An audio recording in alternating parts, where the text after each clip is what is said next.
उंची समान असणारं उदाहरण बघितलं. उंची समान असताना गुणोत्तर कोणाच्या प्रमाणात असतं? पायाच्या प्रमाणात. आता पाया समान आहे म्हणजे या ठिकाणी जी आकृती दिलेली आहे या आकृतीमध्ये जर आपण विचार केला तर एरिया ऑफ त्रिकोण बघा कुठला ए बी सी हा एक त्रिकोण दिसतो आणि दुसरा त्रिकोण कुठला आहे A P B. Area of त्रिकोण ए पी बी. आता या दोन त्रिकोणांच्या क्षेत्रफळाचं जे गुणोत्तर आहे ते गुणोत्तर कसं असणार? पाया आणि उंची.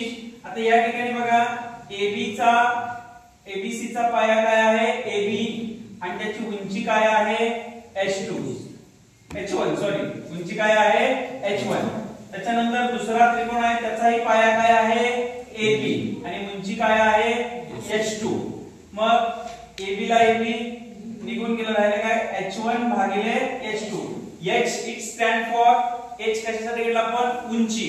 H1 म्हणजे पहिल्या त्रिकोणाची उंची आणि H2 म्हणजे दुसऱ्या त्रिकोणाची उंची. म्हणजे दोन त्रिकोणांच्या क्षेत्रफळाची गुणोत्तरे त्रिकोण ABC भागिले एरिया ऑफ त्रिकोण APB म्हणजे या दोन त्रिकोणांच्या क्षेत्रफळाची गुणोत्तरे हे कोणाच्या प्रमाणात आले? उंचीच्या प्रमाणात. लक्षात आले का? त्यांचा पाया समान होता. म्हणजे काय?